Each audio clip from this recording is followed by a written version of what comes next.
Hello friends, ചെമ്പനീർ പൂ സീരിയലിൻ്റെ ഒരു പുതുപുത്തൻ വിശേഷത്തിലേക്ക് എല്ലാവർക്കും സ്വാഗതം. വരാൻ പോകുന്ന ഒരു അടിപൊളി എപ്പിസോഡ് വിശേഷത്തിലേക്കാണ് നമ്മൾ പോകുന്നത്. എന്താണെന്ന് വെച്ചാൽ നമ്മുടെ ശ്രുതി ആകെപ്പാടെ പൊട്ടി നിൽക്കുകയാണ് കേട്ടോ. ശ്രുതിയെക്കുറിച്ചിട്ടുള്ള ആ സത്യങ്ങൾ സച്ചി എല്ലാവരെയും അറിയിക്കുകയാണ്. നീലിമയാണ് ശ്രുതിയുടെ കയ്യിലെ പണം കൊണ്ടുപോയതെന്നും നീലിമയുടെ കയ്യിൽ നിന്ന് ആ പണം ശ്രുതിയും പലിശ സഹിതം തിരിച്ചു വാങ്ങിയെന്നും ആ പണം കൊണ്ടാണ് ഷോപ്പ് തുടങ്ങിയതെന്നും അല്ലാതെ ശ്രുതിയുടെ അച്ഛൻ മലേഷ്യയിൽ നിന്ന് കൊടുത്ത പണം കൊണ്ടല്ല ഷോപ്പ് തുടങ്ങിയതെന്നും ഉള്ള വിവരം എല്ലാവരെയും അറിയിക്കുക. അതോടുകൂടി ചന്ദ്ര അങ്ങോട്ട് ഇടയാണ് ചെയ്യുന്നത്. ചന്ദ്ര ശ്രുതിയുടെ കരണം നോക്കിയൊക്കെ കൊടുക്കുന്നുണ്ട്. അതിനുശേഷം നമ്മുടെ ശ്രുതിക്കും ഒരു 8ന്റെ പണി തന്നെയാണ് സച്ചി കൊടുക്കുന്നത്. ആ ഒരു വിശേഷങ്ങളിലേക്കാണ് നമ്മൾ പോകുന്നത്. നമ്മുടെ വീഡിയോ ഇഷ്ടമായാലൊന്ന് ലൈക്ക് ചെയ്യണേ, ഹൈപ്പ് ചെയ്യണേ, ചാനൽ കൂടി ഒന്ന് സബ്സ്ക്രൈബ് ചെയ്ത് സപ്പോർട്ട് ചെയ്യണേ. അങ്ങനെ ഈ വിവരങ്ങളൊക്കെ അറിഞ്ഞു കഴിയുമ്പം ചന്ദ്ര പൊട്ടിത്തെറിക്കുകയാണ് ശ്രുതിയുടെ നേരെ. എടി ശ്രുതി, നീയാണല്ലേ എൻ്റെ മോനെ ഈ വിധത്തിലാക്കിയത്? നീ കാരണമല്ലേ അവനിങ്ങനെ ആയതെന്ന് പറയാണ് കേട്ടോ.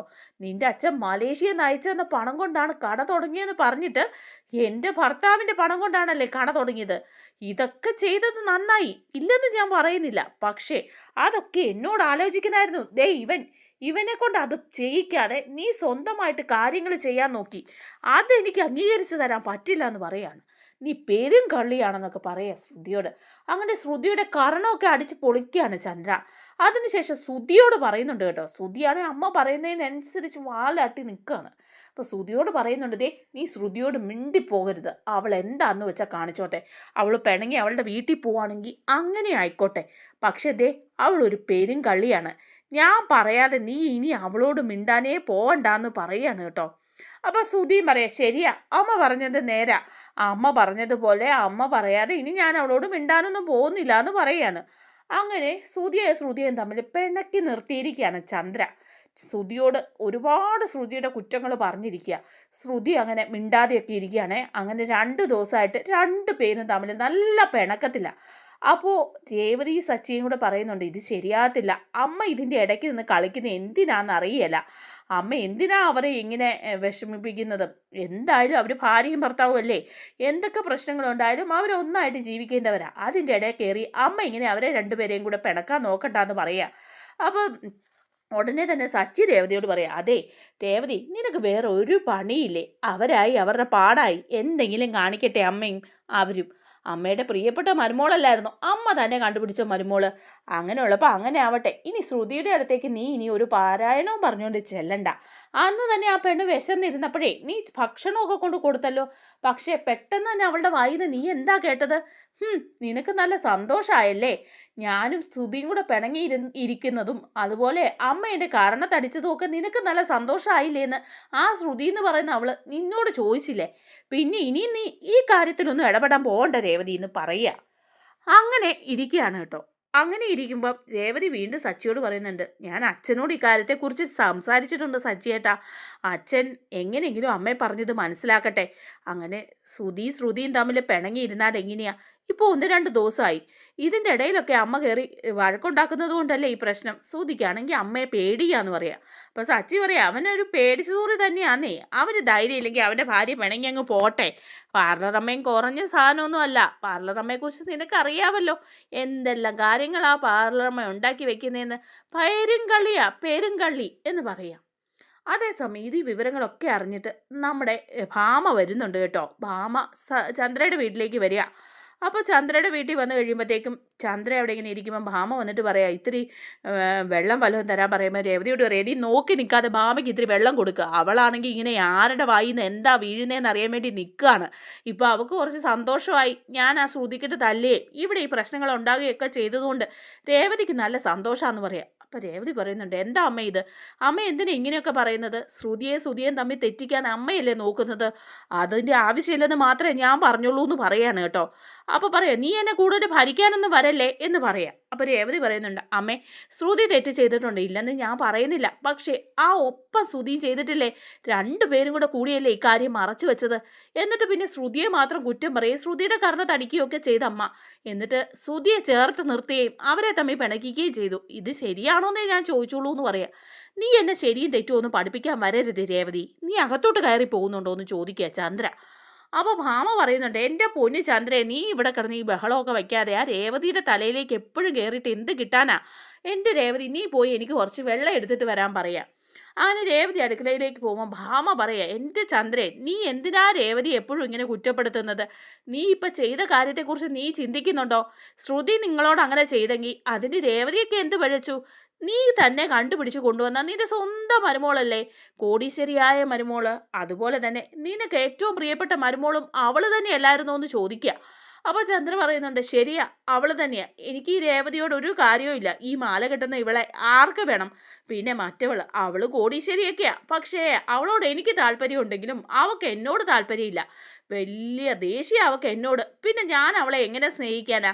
പിന്നെ എന്നോട് ഇത്തിരി കാര്യമായിട്ടൊക്കെ നിൽക്കുന്നത് ഈ ശ്രുതി മാത്രമേ ഉള്ളൂ. അതുകൊണ്ട് അവളോടും എനിക്ക് താല്പര്യമായിരുന്നു. പക്ഷെ ഇങ്ങനെ ഒരു കാര്യം ചെയ്തപ്പോൾ എനിക്കത് അംഗീകരിക്കാനൊന്നും പറ്റില്ല. ഇവിടെ രവിയേട്ടൻ്റെ പണമെടുത്ത് ചെലവാക്കി കട തുടങ്ങിയെന്നുള്ളത് മാത്രമല്ല, അങ്ങനെ ഒരു കാര്യം ചെയ്തപ്പം ശ്രുതി എന്നോട് ആലോചിക്കണമായിരുന്നു. എന്നോട് മറച്ചു വെച്ച് അങ്ങനെ ഒരു കാര്യം ചെയ്തില്ലേ, അത് ഞാൻ അംഗീകരിച്ചു കൊടുക്കില്ല എന്ന് പറയാം. അപ്പോൾ ഭാമ പറയാ, എടി അങ്ങനെ ചെയ്തെങ്കിൽ അത് നിന്റെ മോനും കൂടെ കൂടിയിട്ടല്ലേ ചെയ്തത്? അവനും പറയണ്ടായിരുന്നോ നിന്നോട്? പറഞ്ഞില്ലല്ലോ എന്ന് പറയാം. അപ്പോൾ പറയാം, അവൻ വെറും പൊട്ടനാ, അവൻ പാവ. അവനെ പറഞ്ഞു തിരിച്ചതേ ആ ശ്രുതിയാ. അവളാ ഇതെല്ലാം ചെയ്യിപ്പിച്ചത് അവനെ കൊണ്ട്. എൻ്റെ മോൻ വെറും പാവ. അപ്പോൾ ഉടനെ ഭാമ പറയും, ആയിക്കോട്ടെ, നിൻ്റെ മോൻ വെറും ഭാവം ആയിക്കോട്ടെ, ഇപ്പം കാണാം കാര്യങ്ങളൊക്കെ. നിൻ്റെ മരുമോള് ഇങ്ങനെ നീ പിണങ്ങി നിന്ന് അവൾ മാറി നിന്നൊക്കെ കഴിഞ്ഞാൽ അവൾ മലേഷ്യക്കാരിയാ, കോടീശ്വരിയാ. ഇനിയിപ്പം നിങ്ങളുടെ മോനുമായിട്ടുള്ള ബന്ധം വേണ്ടാന്ന് വെച്ച് അവൾ മലേഷ്യയിലേക്ക് എങ്ങാനും പോയാൽ പിന്നെ നിനക്ക് ആരാ ഉള്ളത്? പോയില്ലേടിയെല്ലാം. നിന്റെ മോനെ ഉപേക്ഷിച്ചിട്ട് അവൾ പോയാലോ? അതുകൊണ്ട് ഇങ്ങനെ വഴക്കിനൊക്കെ ഇട വയ്ക്കാതെ അവളോട് സ്നേഹത്തിലൊക്കെ പെരുമാറി രണ്ടുപേരെ ഒത്തുചേർന്ന് പോകാനുള്ള കാര്യങ്ങളൊക്കെ നോക്കുന്നു പറയുക. അപ്പോൾ ഉടനെ തന്നെ രവിയും പറയാം, ശരിയേ ചന്ദ്രേ, ഞാൻ നിന്നോട് പറഞ്ഞില്ലേ, ഇനിയിപ്പം നീ അവളോട് ഇങ്ങനെ ദേഷ്യത്തിലൊക്കെ പെരുമാറി കഴിഞ്ഞാൽ അവളെ ഈ നമ്മുടെ മോൻ സുധിയില്ലേ, അവനെയും കൊണ്ട് അങ്ങ് മലേഷ്യക്ക് പോകും, ഇല്ലെങ്കിൽ അവളുടെ വീട്ടിലേക്ക് പോകും. അങ്ങനെയുള്ള അവസ്ഥയുണ്ടായാൽ നീ പുന്നാരിപ്പിച്ച് വളർത്തിയ നിന്റെ മോൻ നിന്റെ അടുത്തുനിന്ന് അങ്ങ് പോകും. ഇപ്പം നീ ഭാമയുടെ അവസ്ഥ തന്നെ കണ്ടില്ലേ? ഭാമയുടെ മോൻ ഭാമയൊക്കെ ഇട്ടിട്ട് അവൻ്റെ ഭാര്യയുടെ കൂടെ പോയി താമസിക്കല്ലേ, ഇങ്ങോട്ട് വരുന്നു പോലുമില്ല. അതുപോലെ ശ്രുതിയും കൊണ്ട് ശ്രുതിയും പോവില്ല എന്ന് ആരാ പറഞ്ഞത്? അതൊക്കെ ഉണ്ടാവും. അതുകൊണ്ട് ഭാമേ, നീയും കുറച്ച് വിട്ടുവീഴ്ചകളൊക്കെ ചെയ്ത് കൊടുക്കണം. അങ്ങനെ ശ്രുതിയെ ഇങ്ങനെ അകന്ന് കഴിയാൻ നിൽക്കാതെ അവർ രണ്ടുപേരും ഒന്നിച്ച് ഈ വീട്ടിൽ താമസിക്കട്ടെ എന്ന് പറയുമ്പോൾ ഭാമ പറയാം, എനിക്കങ്ങനെ പെട്ടെന്നൊന്നും അതൊന്നും ക്ഷമിച്ചു കൊടുക്കാൻ പറ്റില്ല എന്ന് പറയാം. അങ്ങനെയൊക്കെ നീ പറഞ്ഞാൽ എങ്ങനെയാ ഭാമേ? അങ്ങനെയൊക്കെ നീ നോക്കിയിരുന്നാൽ നിന്റെ മോൻ നിന്റെ അടുത്ത് നിന്ന് അങ്ങ് പോകും എന്ന് പറയണം. അപ്പം ഭാമയും അതുപോലെ തന്നെ ചന്ദ്രയും രവിയും ഇത് പറയുന്ന കേൾക്കുമ്പോഴേക്കും ചന്ദ്രയ്ക്ക് ഏകദേശം മനസ്സിലോട്ട് ഒരു ചിന്തയൊക്കെ വരികയാണ്. ചന്ദ്ര ഇങ്ങനെ മനസ്സിൽ വിചാരിക്കുക, ശരിയാണല്ലോ ഇവർ രണ്ടുപേരും പറഞ്ഞത്. ഞാൻ ഇനി ഇങ്ങനെയൊക്കെ നിന്ന് കഴിഞ്ഞാൽ ആ ശ്രുതി എന്ന് പറയുന്നവള് ആ ശ്രുതിയും കൊണ്ട് അങ്ങ് പോയാലോ? ഇല്ല, അത് ഞാൻ സമ്മതിക്കില്ല. എൻ്റെ മോൻ എൻ്റെ കൺവെട്ടത്ത് തന്നെ വേണം. അവനെയും കൊണ്ട് അവൾ പോകാൻ ഞാൻ സമ്മതിക്കത്തില്ല. എന്നാൽ ശരി, ഞാനൊരു വിട്ടുവീഴ്ചയ്ക്കൊക്കെ തയ്യാറാവാമെന്ന് പറയണം. അതേസമയം നമ്മുടെ ശ്രുതിയാണെങ്കിൽ മീരയുടെ അടുത്തിരിക്കുക കേട്ടോ. ശ്രുതി ആകെപ്പാടെ ടെൻഷനില്ല. കാരണം ശ്രുതിയായിട്ട് പിണക്കാം. ശ്രുതി ഫോൺ വിളിച്ചാൽ പോലും എടുക്കുന്നില്ല, ഒരു കാര്യങ്ങളും ചോദിക്കുന്നില്ല, മിണ്ടുന്നില്ല. അങ്ങനെയൊക്കെ ആകുമ്പോഴേക്കും ശ്രുതി മീരയോട് പറയാം, മീരെ, ഇതിപ്പോൾ ഇങ്ങനെ ആയിപ്പോയി. നമ്മുടെ ആ നീലിമയുടെ കാര്യമുണ്ടല്ലോ, നീലിമയുടെ കയ്യിൽ നിന്ന് പണം ഞങ്ങൾ വാങ്ങി എന്നുള്ള വിവരമൊക്കെ വീട്ടിലെല്ലാവരെയും ആ സച്ചി അറിയിച്ചു. ആ സച്ചി അവനെ ഇതെല്ലാം ചെയ്തത് എന്നെ കുരുക്കാൻ വേണ്ടി അവൻ ആ നീലിമയെ കണ്ടുപിടിച്ചു കൊണ്ടുവന്ന് എല്ലാ വിവരങ്ങളും പറഞ്ഞു. ഞങ്ങളെ എങ്ങനെയൊക്കെ ആക്കി. വീട്ടിൽ ഈ പ്രശ്നങ്ങളൊക്കെ ഉണ്ടായി എന്ന് പറയുമ്പം ഉടനെ തന്നെ മീര പറയാം, നിന്റെ അമ്മായിയമ്മ നിന്റെ കർണത്തടിച്ചില്ലേ എന്ന് ചോദിക്കുക. കർണത്തടിച്ചു, അതിലും വിഷമം ആ സച്ചിയും രേവതി ഇത് കണ്ടു നിന്നല്ലോ എന്ന് ഓർക്കുമ്പോഴാ എന്ന് പറയുമ്പം ഉടനെ തന്നെ മീര പറയാം, നിന്റെ കർണത്ത് അവരുടെ കൈ മുഴുവനായിട്ട് പതിഞ്ഞിട്ടുണ്ടല്ലോടി. അവരുടെ കൈരേഖ വരെ നിന്റെ മുഖത്തുണ്ട്. അത്രയ്ക്ക് ആഞ്ഞു തന്നെ അവർ നിന്നെ അടിച്ചത്. അത്രയ്ക്ക് ദേഷ്യം അവരുടെ മനസ്സിൽ നിന്നോടുണ്ട്. അതുകൊണ്ടല്ലേ എന്ന് ചോദിക്കുക. അപ്പം ഉടനെ ശ്രുതി പറയാം, ഞാനങ്ങ് ക്ഷമിച്ചെന്നേ ഉള്ളൂ അവരടിച്ചപ്പം. എൻ്റെ കയ്യിലും തെറ്റുണ്ടല്ലോ, അതുകൊണ്ട്. അവരുടെ മോനെ അവർ കുറ്റപ്പെടുത്തുന്നില്ല. ഞാനാ തെറ്റ് ചെയ്തെന്ന് മാത്രം അവർ പറയുന്നത്. ശ്രുതിയും കൂടെ ചേർന്നാ ഇതെല്ലാം ചെയ്തത്. എന്നിട്ട് അവനെ ചേർത്ത് നിർത്തിയിരിക്കുക.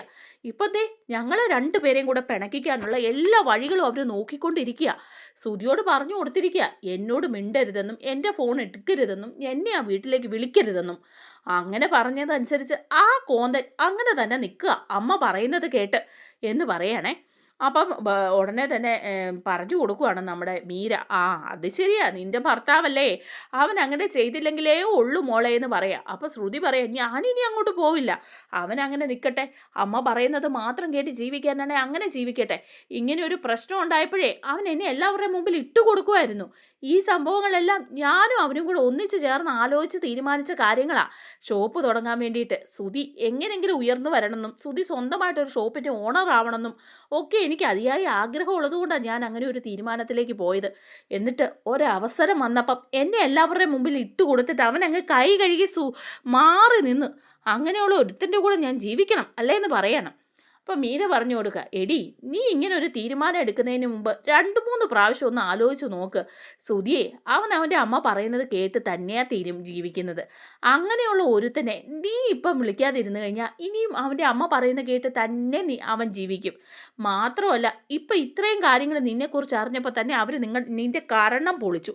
ഇനിയിപ്പം നീ ചെയ്തു കൂട്ടിയ കാര്യങ്ങളും നിനക്കൊരു മകനൊക്കെ ഉണ്ടോ എന്നുള്ള വിവരവും നീ മുമ്പൊന്ന് കല്യാണം കഴിച്ചിട്ടുള്ളതാണെന്നുള്ള കാര്യമൊക്കെ അവർ അറിഞ്ഞു കഴിഞ്ഞാൽ നിന്റെ അവസ്ഥ എന്താവുമെന്ന് നിനക്കറിയാൻ പറ്റുമോ? നിന്നെ ജീവനോടെ പോലും അവർ വച്ചേക്കില്ല. അതുപോലെ നിന്റെ ആ കോന്ത ഭർത്താവുണ്ടല്ലോ സുധി, അവൻ അമ്മയെ താങ്ങി നിൽക്കുകയുള്ളൂ, അല്ലാതെ നിന്റെ കൂടെ വരാനൊന്നും പോകുന്നില്ല എന്ന് പറയാണ്. അപ്പോഴേക്കുമാണ് നമ്മുടെ ശ്രുതിക്ക് മനസ്സിലാവുക, ശരിയാ നീ പറഞ്ഞത്, എന്നെക്കുറിച്ചുള്ള വിവരങ്ങളെല്ലാം അവർ അറിഞ്ഞു കഴിഞ്ഞാൽ എന്താവും എന്നറിയില്ല. അപ്പോൾ പറഞ്ഞു കൊടുക്കാം മീര, അതുകൊണ്ട് നീ ക്ഷമിച്ച് നീ അങ്ങോട്ട് ചെല്ല്, അവിടെ ചെന്ന് പിണക്കമൊക്കെ മറന്ന് അവർ പറയുന്ന കേട്ട് ജീവിക്കാൻ നോക്കെന്ന് പറയുക. അപ്പം ഉടനെ തന്നെ വിളിക്കുകയാണ് നമ്മുടെ സുധിയെ വിളിച്ചിട്ട് ചന്ദ്ര പറയാണ് കേട്ടോ, എടാ സുധി നീയില്ലേ, സുധി വന്ന് വീട്ടിൽ കയറുമ്പോഴേക്കും പറയാം, സുധി നീയില്ലേ അവളെ വിളിക്ക്, ആ ശ്രുതിയെ വിളിച്ചേ നിന്റെ ഭാര്യയെ. അപ്പോൾ സുധി പറയാം, ഇല്ല ഞാൻ വിളിക്കില്ല, അമ്മയല്ലേ പറഞ്ഞ് അവളെ വിളിക്കരുതെന്ന്, പിന്നെ ഇപ്പം എന്തിനാ അവളെ വിളിക്കാൻ പറയുന്നത്? എടാ പൊട്ട, നിന്നോട് പറഞ്ഞില്ലേ അവളെ വിളിക്കാൻ, അവളെ ഇങ്ങോട്ട് വിളിച്ചിട്ട് അവളോട് നിനക്ക് പിണക്കമൊന്നുമില്ലെന്നും അമ്മയ്ക്ക് അവളോട് ദേഷ്യമൊന്നുമില്ലെന്നും അതുകൊണ്ട് ഇങ്ങോട്ട് തിരിച്ചു വരാനും പറ എന്ന് പറയാ. അപ്പോൾ ഉടനെ സുധി ചോദിക്കുക, അവളിവിടെ ഇല്ലേ എന്ന് ചോദിക്കുക. അവളിവിടെ ഇല്ല, അവൾ എവിടെയാണ് പോയിരിക്കുന്നതെന്നൊന്നും എനിക്കറിയില്ല, അതുകൊണ്ട് നീ ഫോൺ വിളിച്ച് അവളോട് ഉടനെ തന്നെ ഇങ്ങോട്ട് വരാനും അമ്മയുടെ പിണക്കമൊക്കെ മാറിയെന്നും ഇവിടെ വന്ന് നിന്റെ കൂടെ ജീവിക്കാനും ഒക്കെ നീ പറയാം. അതെന്താ അമ്മയ്ക്ക് ഇപ്പോൾ അവളോട് പിണക്കം പെട്ടെന്ന് മാറിയെന്ന് ചോദിക്കാനേ. അപ്പോൾ ഉടനെ ചന്ദ്ര പറയാം, അത് നീ നിന്നോട് പറഞ്ഞ കാര്യം ചെയ്യടാന്ന് പറയാം. അങ്ങനെ നമ്മുടെ ശ്രുതി വിളിക്കുക ശ്രുതിയെ. ആദ്യം ഒന്ന് ബെല്ലടിക്കുമ്പോൾ ശ്രുതി ഫോൺ എടുക്കുന്നില്ല. ശ്രുതി മനസ്സിലിങ്ങനെ വിചാരിക്കുക, ഇപ്പം ഞാനിവൻ്റെ ഫോൺ എടുക്കുന്നില്ല എന്നിങ്ങനെ വിചാരിക്കുകയാണ്. ആ സമയത്ത് തന്നെ മീര ചോദിക്കുന്ന, എന്താടി നിൻ്റെ ഭർത്താവ് വിളിച്ചിട്ട് നീ എടുക്കാത്തെ എന്ന് ചോദിക്കുക. അപ്പോൾ ശ്രുതി പറയാം, ഞാൻ എന്തിനാ എടുക്കുന്നേ, അങ്ങേരെ വിളിക്കുമ്പം ഇത്രയും നേരം ഞാൻ അങ്ങോട്ട് വിളിച്ചിട്ട് ആ ഫോണൊന്നും എടുക്കാൻ അയാൾ കൂട്ടാക്കിയില്ല, അവിടെ ഇരുന്ന് വിളിക്കട്ടെ എന്ന് പറയണേ. അപ്പം ഉടനെ മീര പറഞ്ഞു കൊടുക്കുന്നുണ്ട്, എടി നീ ഫോൺ എടുക്ക്, ഇനിയും പ്രശ്നങ്ങളിലേക്ക് പോകാതെ എന്താണെന്ന് ചോദിച്ചിട്ട് തിരിച്ചവിടെ കയറാൻ നോക്ക്, ഇല്ല നിൻ്റെ കള്ളത്തരങ്ങളെല്ലാം അറിഞ്ഞാലുണ്ടല്ലോ എന്താ സംഭവിക്കാന്ന്. അപ്പോൾ ശ്രുതി വിചാരിക്കുക, ശരിയാ ഇനിയിപ്പോൾ ശ്രുതിയെ കൂടെ നിർത്തണം, എങ്ങനെയെങ്കിലും ശ്രുതിയെ അമ്മയുടെ വലയിൽ നിന്ന് പിടിച്ചെടുക്കണം, ഇല്ലെങ്കിലേ അവർ പറയുന്ന കേട്ട് അവൻ എന്നെ ഉപേക്ഷിക്കാനും തയ്യാറാകും, ഞാൻ പറയുന്ന ഒരു കാര്യങ്ങളും അവൻ വിശ്വസിക്കുകയില്ല, അങ്ങനെയുള്ള കാര്യങ്ങളൊക്കെ ഉള്ളതുകൊണ്ട് അവനെ സ്നേഹിച്ച് എൻ്റെ വഴിക്ക് കൊണ്ടുവരണം, അവരുടെ അടുത്തുനിന്ന് പിരിച്ചെടുക്കണം, ഇനിയിപ്പോൾ എൻ്റെ ലക്ഷ്യം അതാ എന്നൊക്കെ ഇങ്ങനെ വിചാരിക്കുക. അപ്പോൾ പിന്നെ ശ്രുതി വിളിച്ചിട്ട് എടുക്കാതെ വരുമ്പോഴേക്കും ഉടനെ ചന്ദ്രയോട് ശ്രുതി പറയാം, അമ്മേ അവൾ എടുക്കുന്നില്ല അമ്മേ ഫോൺ എന്ന് പറയാം. ചന്ദ്ര പറയുന്നുണ്ട്, എടാ കുത്തി ഒന്നുകൂടെ വിളിക്കടാ എന്ന് പറയാം. അങ്ങനെ ശ്രുതി പിന്നെയും വിളിക്കുക. ശ്രുതി പിന്നെ വിളിക്കുമ്പോഴേക്കും ശ്രുതി എടുക്കുക. എന്നിട്ട് ചോദിക്കുക, എന്താ ശ്രുതി, എന്തിനാ നീ ഇപ്പം വിളിച്ചേ, ഇത്രയും നേരം ഞാൻ അങ്ങോട്ട് വിളിച്ചിട്ട് നീ എടുക്കുന്നില്ലായിരുന്നല്ലോ. അപ്പോഴേക്കും ശ്രുതി പറയാം, അത് ഞാൻ ഇത്തിരി തിരക്കായിപ്പോയി, ഞാനിപ്പം വിളിച്ചത് എന്താണെന്നറിയാമോ, അമ്മ പറഞ്ഞിട്ടാണ് ഞാനിപ്പോൾ വിളിച്ചത്. എന്താന്നോ, അമ്മയ്ക്ക് നിന്നോടുള്ള ദേഷ്യം എല്ലാം തീർന്നെന്ന്, അമ്മയ്ക്ക് നിന്നോടുള്ള പിണക്കം എല്ലാം തീർന്നത് കൊണ്ട് നീ തിരിച്ചിങ്ങോട്ട് വന്ന് നമ്മൾ രണ്ടുപേരെയും സ്നേഹത്തോടെ ഒന്നിച്ച് ജീവിക്കണമെന്ന് അമ്മ പറഞ്ഞു, അതുകൊണ്ട് നീ പെട്ടെന്ന് ഇങ്ങോട്ട് വരാൻ അമ്മ പറഞ്ഞു, അതുകൊണ്ട് അമ്മ പറഞ്ഞുകൊണ്ടാണ് ഞാൻ വിളിച്ചത് എന്ന് പറയാം. അപ്പോഴേക്കും ശ്രുതിക്കും അതൊരു അവസരമാണെന്ന് വെച്ചാൽ ശ്രുതി പറയാം, ആ ശരി ഞാൻ വരാം എന്ന് പറഞ്ഞ് ഫോൺ കട്ട് ചെയ്യുക. അപ്പോൾ ഉടനെ തന്നെ ചിരിച്ചുകൊണ്ട് മീര പറയണേ, എടി നിൻ്റെ ഭർത്താവ് എന്തൊരു ഉളനടി, അവൻ പറഞ്ഞത് കേട്ടില്ലേ, അമ്മയ്ക്ക് നിന്നോടുള്ള പിണക്കം മാറി, അമ്മ പറഞ്ഞിട്ടാണ് വിളിച്ചത്, നിന്നെയും കൂട്ടിക്കൊണ്ട് ചെല്ലാൻ അമ്മ പറഞ്ഞു, ഇനി അമ്മയ്ക്ക് നിന്നോട് പിണക്കയില്ല എന്നൊക്കെ അവൻ എന്തും അമ്മ പറയുന്നത് കേട്ട് വാലാട്ടി നിൽക്കുകയാണല്ലോടി എന്ന് പറയാം. അപ്പോൾ ശ്രുതി പറയാം, ശരിയാ അവനിപ്പോൾ അങ്ങനെയാ, ഞാൻ അവനെ മാറ്റിയെടുക്കും, ആ തള പറയുന്നത് അവൻ കേൾക്കാതെ വരും, അവർ പറയുന്നതിനനുസരിച്ച് തുള്ളാൻ അവനെ ഇനി ഞാൻ വിടുകയില്ല എന്നൊക്കെ തീരുമാനം എടുക്കുകയാണ് നമ്മുടെ ശ്രുതി. എന്നിട്ട് ശ്രുതി തിരിച്ച് വീട്ടിൽ ചെല്ലുമ്പോഴേക്കും ഉടനെ ചന്ദ്ര ചെല്ലുക. ചന്ദ്ര ചെല്ലുന്നേച്ച് പറയാം, ആ മോളെ ശ്രുതി, നിന്നോട് ഞാൻ ചെയ്തു പോയ തെറ്റായിപ്പോയി. കാര്യം എന്താന്ന് വെച്ചാൽ നീ അങ്ങനെയൊക്കെ പറഞ്ഞപ്പോഴേ അത് സംഭവിച്ചപ്പം എനിക്ക് വിഷമമുണ്ടായി. അതുകൊണ്ടാണ്. നിങ്ങളത് പണയെടുത്തതിലൊന്നും എനിക്ക് പരിഭവമില്ല. പക്ഷേ നിങ്ങൾ ആ കാര്യമൊന്നും എന്നോട് പറയാതിരുന്നതിൽ എനിക്ക് വിഷമമുണ്ട്. എൻ്റെ മോൻ സൂതി എന്ത് കാര്യം ഉണ്ടെങ്കിലും എന്നോട് പറയുന്ന ഇത് പറയാതിരുന്നപ്പം എനിക്ക് നല്ല വിഷമം തോന്നി. അത് നീ കാരണമാണെന്ന് വിചാരിച്ചിട്ടാണ് നിൻ്റെ കാരണം ഞാൻ അടിച്ചു പൊളിച്ചത്.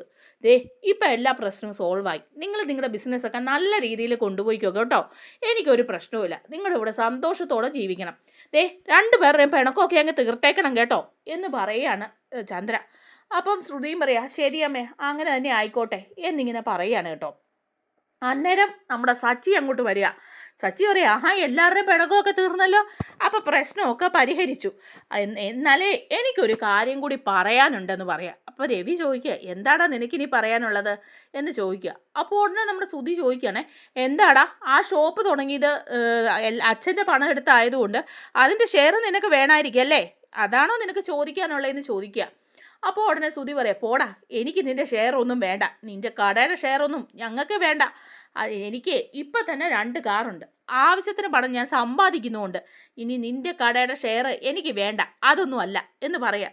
പിന്നെ എന്താടാ ദേ ഇവന് വേണോ ശ്രീകാന്തിന്? അപ്പോൾ സച്ചി ചോദിക്കുക ശ്രീകാന്തേ നിനക്ക് ദേ ഇവൻ്റെ കടയുടെ ഷെയർ വേണമെന്ന്. അച്ഛൻ്റെ പണം എടുത്തല്ലേ ഇവൻ കട തുടങ്ങിയത്, ആ കടയുടെ ഷെയർ നിനക്ക് വേണമെന്നാണ് ഇവൻ ചോദിക്കുന്നതെന്ന് പറയുമ്പോൾ ശ്രീകാന്ത് പറയാം എനിക്ക് ഇവൻ്റെ കടയുടെ ഷെയർ ഒന്നും വേണ്ട, ആ കാര്യമൊന്നും എനിക്ക് സംസാരിക്കാനില്ലെന്ന് പറയാം. അപ്പം സച്ചി പറയാം ആ കാര്യമൊന്നും അല്ല എനിക്ക് സംസാരിക്കാനുള്ളത്, എനിക്ക് സംസാരിക്കാനുള്ളത് വേറെ ചില കാര്യങ്ങളാണ്, അത് നീ സമ്മതിച്ചേ മതിയാവുള്ളൂ, അല്ലാതെ പറ്റില്ല മോനെ എന്ന് പറയാം. അപ്പോൾ ശ്രുതി ചോദിക്കുക എന്ത് കാര്യമാടാ നിനക്ക് സംസാരിക്കാനുള്ളത് പറയാം. അപ്പോൾ സച്ചി പറയുന്നുണ്ടേ അതെ നീയെ അച്ഛൻ്റെ പെൻഷൻ പണം എടുത്ത് നീലിമയ്ക്ക് കൊടുത്തു, നീലിമ നിന്നെ പറ്റിച്ചോണ്ട് പോയ നീലിമയെ തിരിച്ചു വന്നപ്പോൾ നിങ്ങൾ പിടിച്ചു, ആ പണവും പലിശ സഹിതം നിങ്ങൾ വാങ്ങി, എന്നിട്ട് ആരോടും പറയാതെ അങ്ങ് കട തുടങ്ങി. ആ കടയിൽ നിന്ന് ഇപ്പം നല്ല ലാഭമൊക്കെ നിനക്ക് കിട്ടുന്നുണ്ടല്ലോ. എന്നിട്ട് ദേ ഈ പാർലറമ്മയുടെ അച്ഛൻ മലേഷ്യയിൽ നിന്ന് അയച്ചു കൊടുത്ത പണമാണെന്ന് എല്ലാവരോടും പറഞ്ഞു ധരിപ്പിച്ചു. ഇപ്പോഴേ ആ കട ലാഭത്തിൽ അങ്ങ് പോവുക, പൊക്കോട്ടെ ഞങ്ങൾക്ക് ആർക്കും ഷെയർ വേണ്ട. പക്ഷേ ആ കടയുടെ യഥാർത്ഥ ഓണർ ആരാ? അച്ഛൻ അല്ലേടെ ശ്രീകാന്ത് എന്ന് ചോദിക്കുക. അപ്പോൾ ശ്രീകാന്ത് പറയാം ശരിയാ സച്ചിയേട്ടാ, അച്ഛനെ യഥാർത്ഥ ഓണർ, അച്ഛൻ്റെ പണം കൊണ്ടല്ലേ കട തുടങ്ങിയത്. അപ്പോൾ സച്ചി പറയാം അച്ഛൻ്റെ പണം കണ്ട് കട തുടങ്ങിയത് കൊണ്ടേ ഇനിയിപ്പോൾ ആ കടയുടെ ഉടമസ്ഥരും MD ഒക്കെ അച്ഛനായിരിക്കും എന്ന് പറയാം. അപ്പോൾ ഉടനെ ശ്രുതി ചോദിക്കുക എന്താടാ ഈ പറയുന്നത്, അച്ഛനോ? ഞാനല്ലേ ആ കടയിലെ MD, എന്നെ മാറ്റിയിട്ട് ഇനി അച്ഛനെ ഓണറാക്കി വെക്കാൻ നീ പോവാണോ? അപ്പം പറയാം അതെ അച്ഛൻ തന്നെ ഓണർ, അച്ഛൻ്റെ പണം കൊണ്ട് തുടങ്ങിയതാണെങ്കിൽ അച്ഛൻ തന്നെയാ. അപ്പം ഞാൻ എന്ത് ചെയ്യുവടാ, ഞാൻ അവിടെ എന്ത് ജോലി ചെയ്യുക? ഇത്രയും നാളും കടയിലെ MD ആയിട്ടിരുന്ന ഞാൻ ഇനിയിപ്പോൾ എന്തായിട്ട് ചെയ്യും എന്ന് ചോദിക്കുക. അപ്പോൾ സച്ചി പറയാം അതെ നീ അവിടെ മാനേജരോ എന്തെങ്കിലും ഒരു പോസ്റ്റിൽ ഇരുന്നാൽ മതി, അവിടെ MDയുടെ സ്ഥാനത്ത് അച്ഛൻ തന്നെ വന്നിരുന്നോളൂ എന്ന് പറയാം. അപ്പോൾ രവി പറയാം വേണ്ട എനിക്കതിനൊന്നും താല്പര്യമില്ല, ഞാനിങ്ങനെ വീട്ടിൽ ഇരിക്കുന്നത് ഞാൻ ഇനി കടയിൽ MD ആയിട്ട് പോയിരിക്കാനോ? അതിനൊന്നും പോകാൻ എനിക്ക് വയ്യ സച്ചി എന്ന് പറയാം. അച്ഛൻ അങ്ങനെ പറഞ്ഞാൽ പറ്റില്ല, ഒരു ഉത്തരവാദിത്തത്തോടെ കാര്യങ്ങൾ മുന്നോട്ട് പോകണമെങ്കിൽ അച്ഛൻ അവിടെ MD ആയിട്ട് തന്നെ ഇരിക്കണം, ഇവൻ അവിടുത്തെ മാനേജറായിട്ടെങ്കിൽ ഇരുന്നോളും, അതങ്ങ് സമ്മതിക്കണം. കാരണം അച്ഛൻ്റെ പണം ഉപയോഗിച്ചാണ് ഇവർ കട തുടങ്ങിയത്, ഞാനും ശ്രീകാന്തും അങ്ങനെ തന്നെയാണ് പറയുന്നതെന്ന് പറയാം. അപ്പോൾ രവി സമ്മതിക്കുക. അപ്പോൾ എല്ലാവരും സമ്മതിച്ച് കഴിയുമ്പോഴേക്കും ശ്രുതിയോട് ചോദിക്കുക നിനക്ക് എന്തെങ്കിലും സമ്മതക്കുറവുണ്ടോടാന്ന് ചോദിക്കുക. അപ്പോൾ ശ്രുതി പറയാം ഞാൻ ഇനിയിപ്പോൾ എന്ത് പറയാനാ, ശ്രുതി നീ പറയടി എന്ന് പറയാം.